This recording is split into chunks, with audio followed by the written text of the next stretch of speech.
요즘 많은 사람들이 건강에 지대한 관심을 가지고 있습니다. 건강을 위해서 좋은 음식도 먹고 건강식품도 드시고 체중 관리도 합니다. 네, 여러분, 건강을 위해서 좋은 음식, 건강식품 먹는 것도 중요하지만 체중 관리에 실패하면 아무것도 안 됩니다. 체중을 잘 관리해야 되는 것이죠. 그래서 많은 사람들이 내장 비만, 이런 복부 비만 부분에 살을 빼기 위해서 노력하시기도 하고 다이어트 업소에 찾아가서 운동하면서 살을 빼기도 합니다. 여러분, 다이어트 하는 곳에 가면 꼭 있는 것이 있죠. 뭐가 있습니까? 비포와 애프터 사진이 있습니다. 살찐 모습과 살 뺀 사진이 붙어 있는 것이죠. 처음 들어오는 사람에게 저 사진을 보고 너도 할 수 있다. 도전의식을 심어주는 것이죠.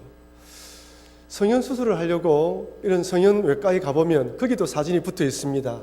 쌍꺼풀 하기 전과 쌍꺼풀 한 후 사진이 붙어 있는 것이죠. 야, 이렇게 예쁘게 될 수 있다. 사람들에게 참 해볼 수 있는 용기를 심어주는 것입니다.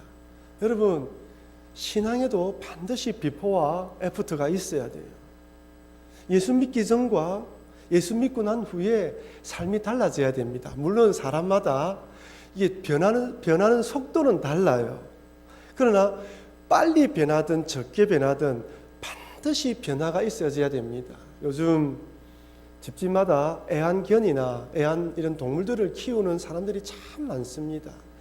여러분, 집에 고양이나 개를 키워도 그 고양이와 개 때문에 사람들이 달라진다고 이야기를 해요.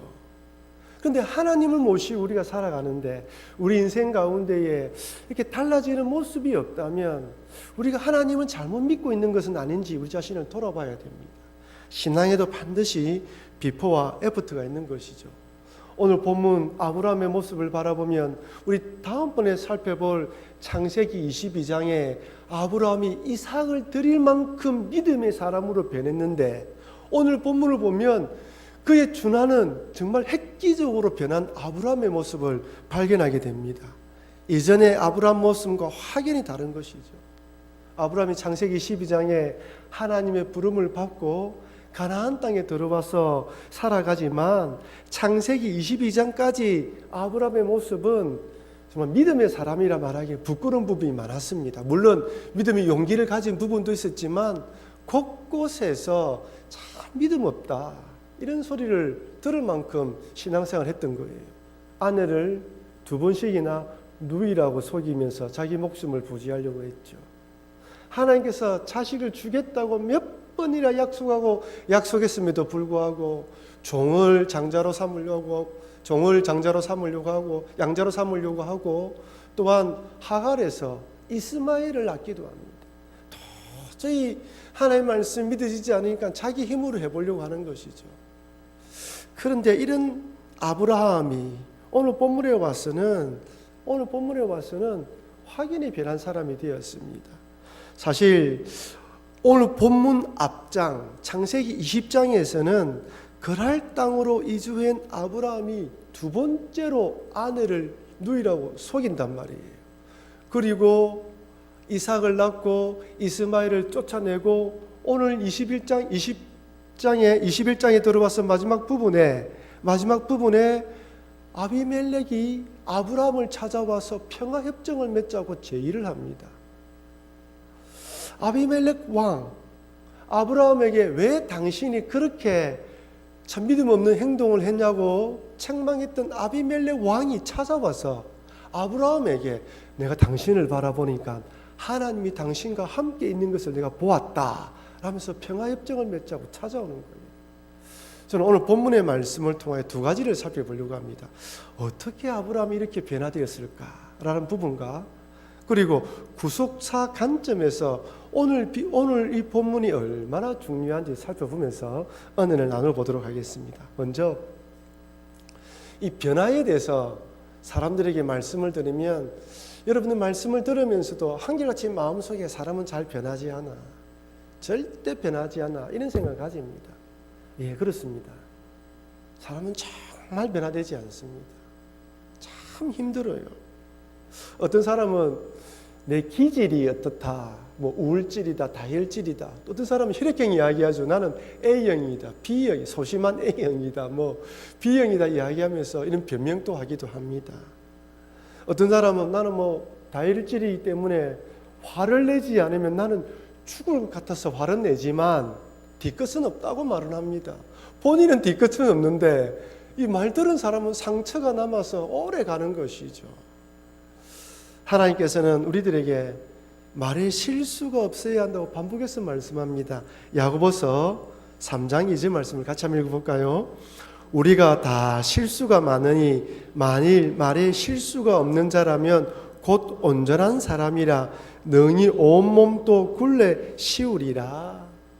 하나님께서 각자의 기질에 따라 사람을 쓰십니다. 그러나 어떤 기질이든 간에 말에 실수가 없도록 늘 조심하라고 우리 하나님께서 우리에게 당부하시는 거예요.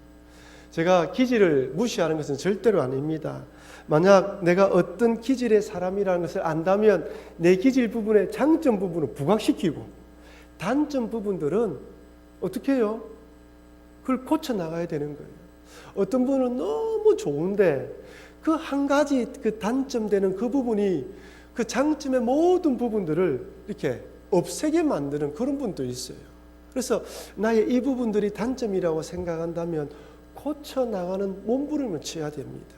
쉽게 고치지도 않죠. 기도하면서 하나님 이 부분들을 고쳐져야 됩니다 라고 기도하면서 고쳐져야 되는 것이죠. 제가 그런 생각을 해봤어요. 하나님 앞에 섰을 때 하나님이 야, 너 왜 너 기질대로 그렇게 살아왔냐 라고 물어본다면 우리가 대답할 말이 없잖아요. 하나님 앞에 섰을 때도 하나님 내 기질이 그래서 어쩔 수 없습니다라고 변명할 수는 없지 않습니까? 그래서 하나님 최선을 다해 노력했습니다. 하나님 그럼에도 불구하고 이런 부분이 있었지만 나름대로 노력했습니다 라고 말할 수는 있어야 되지 않겠나. 그러면서 조금씩 변화되어져 가야 합니다. 그렇지 않으면 내 혈액형이 어떻다, 기질이 어떻다 변명하면 안 된다는 것이죠. 그리고 오늘 이 본문을 바라보면 오늘 이 본문의 말씀은 사실은 없어도 크게 중요하지 않는 부분처럼 보입니다. 아브라함이 이삭을 낳았고 이스마엘도 쫓아냈습니다. 그리고 이어서 바로 창세기 22장으로 넘어가서 아브라함이 이삭을 바치는 장면을 성경이 우리에게 보여줘도 전혀 문제가 되지 않은 장면 같아요. 아비멜렉이 찾아와서 아브라함에게 평화협정 맺은 거, 우물 때 찾은 거 무엇이 중요하겠습니까?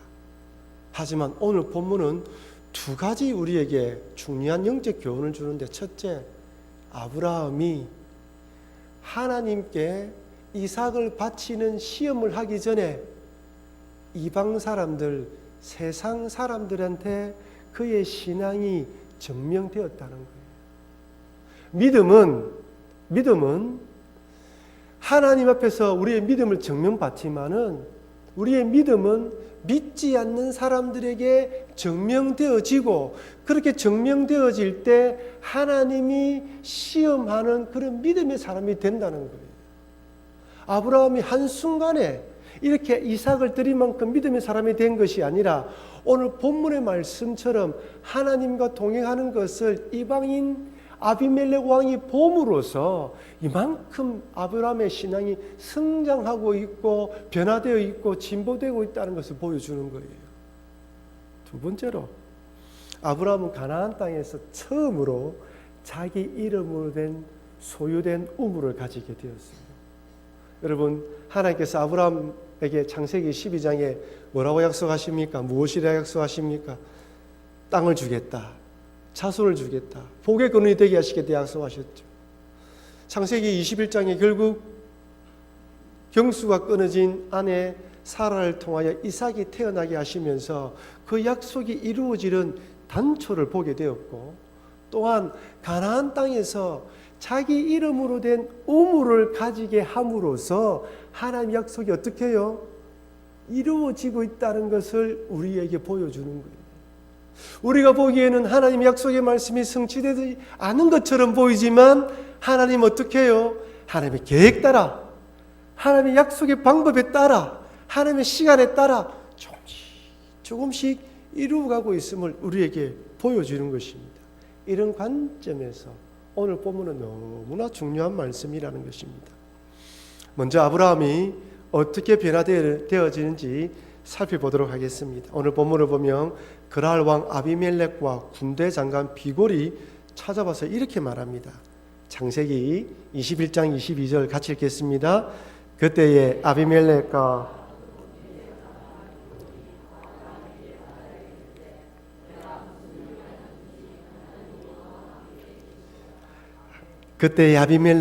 그 군대 장관 비골이 아브라함에게 말하여 이르되 내가 무슨 일을 하든지 하나님이 너와 함께 계시도다. 아멘. 여러분, 저는 우리 모든 성도님들이 가정과 직장과 여러분의 사업터에서 여러분들과 함께하는 세상 사람들로 통하여서 내가 무슨 일을 하든지 하나님이 너와 함께 계시도다라는 말을 듣는 우리 모든 성도님 되시기를 주의 이름으로 축원합니다. 여러분, 예수 믿으면서 이런 소리 듣는 것만큼 귀한 일이 없어요.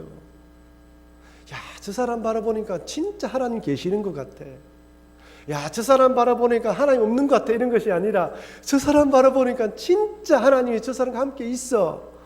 여러분, 세상 사람들은요, 우리가 잘 되는 것을 바라볼 때 야, 진짜 하나님이 저 사람과 함께 하는가 봐. 그러니 복받지.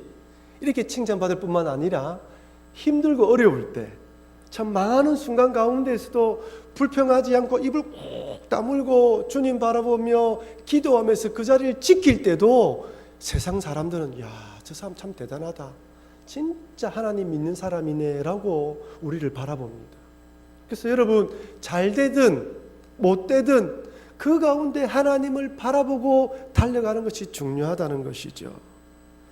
그렇다면 아비멜렉은 과연 아브라함의 어떤 모습을 보았길래 이렇게 하나님이 너와 함께 계시는구나, 내가 무슨 일을 하든지 하나님이 너와 함께 계시는도다라고 이야기할 수 있을까요?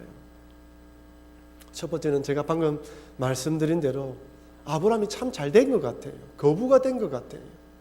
농사도 잘 되고 가축도 새끼도 잘 베고 태어나면 죽는 새끼도 없이 잘 성장하는 모습을 본 것이죠.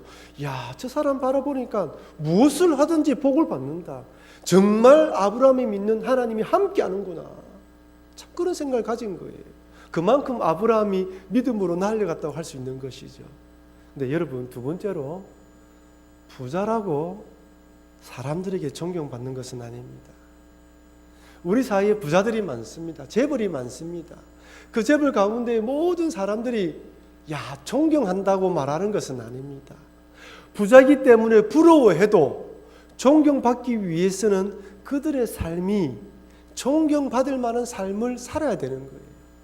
만약 아브라함이 그 땅에서 거부가 되었다고 했을 때 정직하고 바르게 바른 가운데에 이렇게 부자가 되지 않고 약은 생각, 남들처럼 세상 사람처럼 누가 보이는 뻔한 방법으로 부자가 되었다면 세상 사람들이 손가락질했을 것입니다. 그러니 아브라함은 누가 보아도 어떤 사람요? 영향력을 미치는 사람이 되었다는 것이죠. 누가 보아도 선한 영향력을 미치고 있었기 때문에 왕이 그 장관과 찾아와서 협정을 맺자고 찾아온 것입니다. 더군다나 더 중요한 것은 아비멜렉 왕이 찾아왔다는 것은 아브라함이 진짜 변화되었다는 증거입니다. 앞서 언급했다시피 창세기 20장에 아브라함이 그랄 땅에 이주해 오면서 자신의 아내를 누이라고 속였고 아무 의심하지 않았던 이 아비멜렉 왕이 사라를 왕궁으로 데려갑니다. 왕궁을 데려갔는데 뜻밖의 집안에 재앙이 찾아왔죠. 어떤 재앙입니까? 남자든 여자든 생식기에 문제가 일어나게 생기면서 임신이 되지 못하고 이런 문제가 생긴 것이죠. 그런데 밤에 하나님이 나타나셔서 사라는 남편이 있는 여자라고 알려주시자 깜짝 놀랐습니다. 아브라함을 불러서 아비멜렉 왕이 책망하지 않습니까? 이렇게 책망합니다. 창세기 20장 9절 말씀 같이 읽을까요?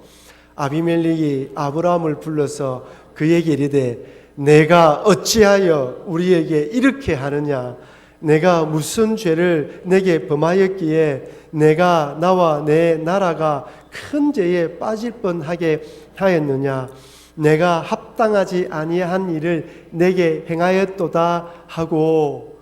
여러분, 성경에서 정중하게 표현했지 좀 적나라하게 표현하면 네가 나를 망하게 만들 뻔했네. 너 나에게 이럴 수가 있느냐? 나는 너에게 아무 일도 하지 않았는데 너 우리한테 왜 이렇게 하느냐? 심하게 책망하는 것입니다. 제가 아비멜렉이 이 사건을 경험하면서 두 가지 생각했을 것 같아요. 첫 번째는 아브라함이 믿는 하나님이 참으로 대단하시네. 야, 꿈에까지 나타나시고 이 남자와 여자들 생식기에 문제가 일어나게 만들어서 사라와 아브라함을 보호하시네. 야, 정말 아브라함이 믿는 하나님은 대단하시다. 두 번째, 그런데 참으로 이해가 되지 않는 것은 그런 하나님이 어떻게 저렇게 믿음 없는 아브라함을 지켜주실까? 저렇게 믿음 없어서 아내를 누이라고 속이는 저런 아브라함을 이렇게까지 지켜주실까? 참으로 이해가 되지 않는다. 좀 신이라면 믿음 생활 잘하고 충성되이 섬기는 사람을 지켜줘야 되는데 어떻게 저렇게 믿음 없는 사람을 지켜주실까? 이상하게 생각하지 않았을까요? 아마 아비멜렉의 마음속에 아이고 저 사람 안 되는 사람이야. 저런 사람이 딱 마음에 딱 생각을 접을 수도 있습니다. 그런데 이런 아비멜렉이 아브라함을 찾아와서 내가 너를 보니까 하나님이 함께 하신다고 이야기하는 것은 진짜 아브라함이 변한 거예요. 그렇다면 여러분 어떻게 해서 아브라함이 이렇게 변하게 되었을까요? 여러분 궁금하지 않습니까? 저는 참으로 궁금했습니다. 지금까지 자기 뜻대로 자기 하고 싶은 대로 살았던 아브라함이, 아니 위기의 순간을 만나면 이전처럼 돌아갔던 아브라함이 어떻게 이렇게 아비멜렉 왕이 보았을 때 이렇게 변한 사람이 되었을까요? 여러분 무엇 때문일 것 같습니까? 바로 이삭이 태어난 사건 때문입니다.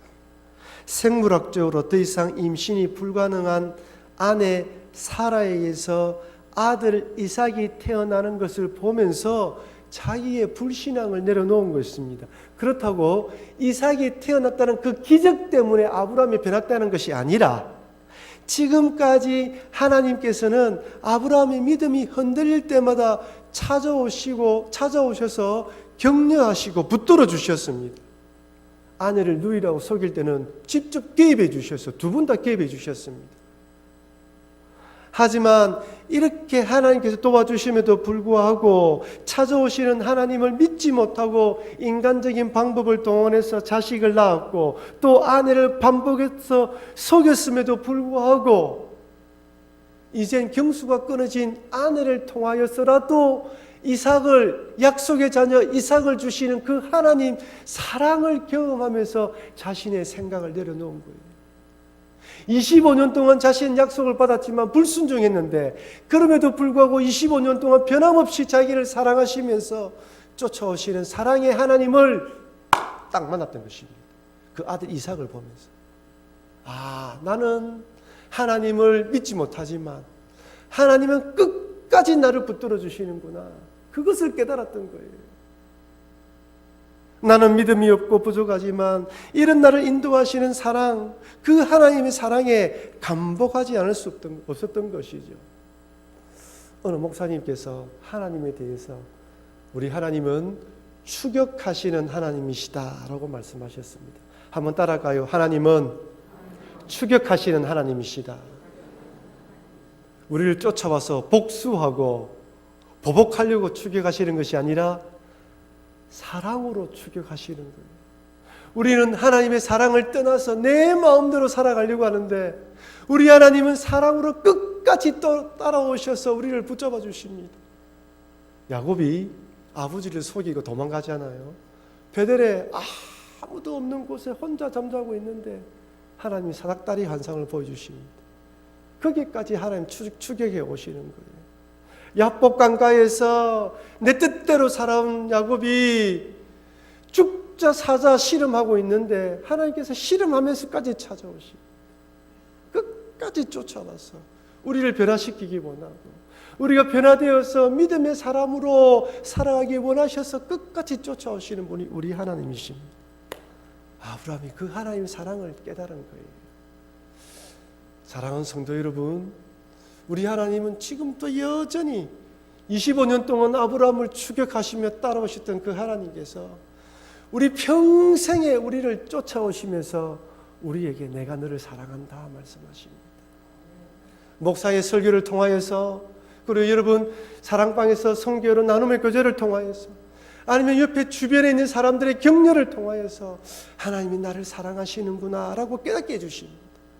그래서 여러분, 믿음이라는 것은 어떤 것이냐면 이렇게 나를 추격해 오시는 사랑하시는 하나님을 바라보고 그 하나님의 손을 붙잡는 것이 믿음이에요. 그 사랑을 깨달아질 때 오늘 본문의 아브라함처럼 다른 사람이 바라볼 때, 야, 저 사람 정말 하나님이 저 사람과 함께하고 있구나, 정말 저 사람이 변화되어서 하나님과 함께 의지하고 있구나라는 칭찬을 받게 될 것입니다. 내 힘으로 될 수 없지만 하나님, 나를 도우신 하나님이 나를 사랑하신다는 걸 알고 있는데 나의 강팍하고 높아지고 세상에 의해서 참 하나님의 사랑을 보지 못하는 이 눈꺼풀을 벗겨주셔서 하나님의 사랑을 보게 해달라고 기도하시는 여러분과 제가 되기를 바랍니다. 두 번째로 이렇게 찾아온 아비멜렉 왕과 평화협정을 맺으면서 아브라함이 결국 자기의 소유된 우물을 되찾게 돼요. 아브라함이 아비멜렉과 협정 맺는 방법을 보면 먼저 아브라함이 아비멜렉에게 선물을 주면서 불가침 조약과 평화협정을 맺습니다. 창세기 21장 27절 말씀 같이 읽겠습니다. 아브라함이 양과 소를 가져다가 아비멜렉에게 주고 두 사람이 서로 언약을 세우니라. 아멘. 여러분, 성경을 읽어보면서 이 고대에 언약을 맺는 방법들이 몇 가지가 있는 것을 알 수가 있습니다. 첫 번째 방법은 짐승을 쪼개어서 두 사람이 손을 잡고 짐승 사이로 걸어가는 거예요. 무슨 말씀입니까? 네가 나나 약속을 어기면 이 짐승처럼 죽는다는 거예요. 엄중한 약속입니다. 서로 굳게 지키자는 약속이죠. 두 번째는 좀 유순한 방법, 함께 식사 교제하는 거예요. 식사 교제한다는 것은 무슨 뜻입니까? 친구가 되었다는 거예요. 한 식구가 되었다는 것입니다. 너와 나는 친구가 되었으니, 한 식구가 되었으니 배신하지 말라는 것이죠. 세 번째는 오늘 본문처럼 선물을 교환하는 방법이 있습니다. 근데 오늘 본문을 보면 선물을 누가 누구에게 줍니까? 아브라함이 아비멜렉에게 주죠. 근데 평화협정을 누가 맺자고 찾아봤습니까? 아비멜렉이 찾아봤어요. 그렇다면 아비멜렉이 아브라함에게 선물을 주고 평화협정을 맺자고 해야 되는데 왜 아브라함이 선물을 주었을까요? 여러분, 아무리 아비멜렉이 평화협정을 맺자고 찾아봤어도 그 땅의 주인이 누구입니까? 아비멜렉이에요. 그 땅의 왕은 아비멜렉입니다. 아브라함은 떠돌이고 이방인이에요. 그래서 아브라함이 아비멜렉에게 당신이 찾아왔으니까 나에게 선물을 주십시오라고 하지 않고 겸손하게 당신이 왕이니까 내가 선물을 드리면서 우리 평화협정을 맺자고 겸손하게 이야기한 것입니다. 교만하지 않았던 것이죠. 아비멜렉 왕의 마음을 헤아린 것입니다. 여러분, 아무리 왕인데 찾아와서 평화협정을 맺자고 하는데 이런 지위가 맞지 않아요. 왕이 찾아왔다는 것은 왕이 왕에게 찾아가야 되는데 이런 떠돌이 아브라함에게 찾아왔다는 것은 그만큼 왕으로 자존심을 내려놓았다는 것입니다. 아브라함이 그 아비멜렉 왕의 마음을 살려준 거예요. 겸손하게 나아갔던 것이죠. 그러면서 아브라함이 덧얹어서 우물에 가는 이야기를 합니다. 21장 25절입니다. 우리 같이 한번 읽어보겠습니다. 아비멜렉의 종들이 아브라함이 아비멜렉을 책망하며 아비멜렉의 종들이 아브라함의 우물을 빼앗은 일에 관하여 아브라함이 아비멜렉을 책망하며, 여기 빼앗다는 말은 단순히 협박했다는 것이 아니라 막 무력으로 막 강제로 빼앗았다는 뜻입니다. 여러분, 아무리 그랄 땅이지만 우물을 판 사람이 우물물이 나왔으면 그 우물에 대한 권리를 가질 수가 있어요. 그런데 아비멜렉 종들이 이방인 아브라함을 무시하고 힘으로 빼앗아 가버렸습니다. 이에 대해서 아브라함이 항의하며 책망하자 아비멜렉은 이 부분에 전혀 몰랐다고 이야기를 합니다. 여러분, 정말 몰랐을까요? 지금 한창 우리 법무부 장관님 부분 때문에 이야기가 나오고 있는데 정말 몰랐을까요? 정말 아비멜렉이 몰랐을까요? 여러분, 그 당시에 우물은 오늘날의 석유와 같습니다.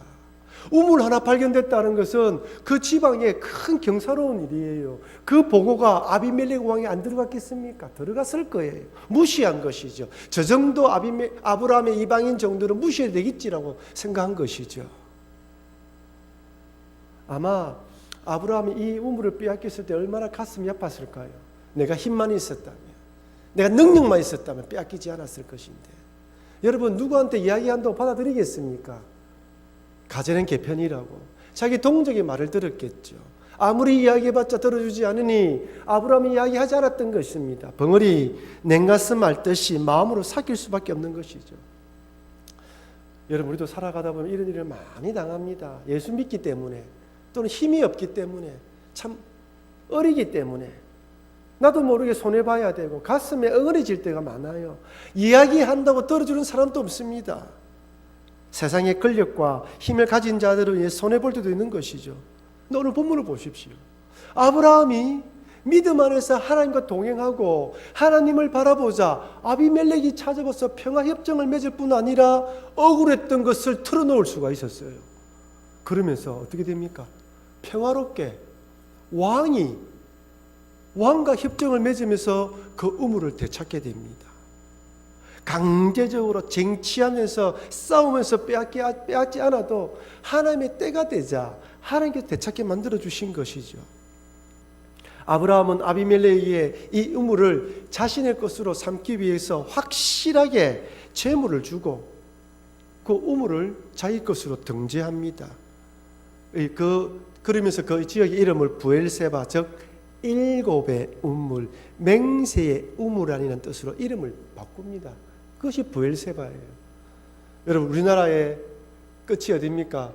제주도 한라산에서 백두까지, 우리 한라에서 백두까지 하면 우리 흔히 우리나라 전체를 말하죠. 이스라엘은 어떻습니까? 단에서 부엘세바까지예요. 이스라엘 전체 영역을 말합니다. 이 부엘세바라는 지명에 이런 의미가 포함되어 있는 거예요. 이스라엘 땅의 맨 마지막에 있는 그 부엘세바, 그 마지막 땅에서 하나님이 아브라함에게 우물을 주시면서 무엇이라고요? 전체 땅을 너에게 주시겠다라는 확신을 심어주시는 거예요. 사랑하는 성도 여러분, 하나님을 믿는다는 것은 하나님의 사람으로 점점 변화되어져 간다는 것을 의미합니다.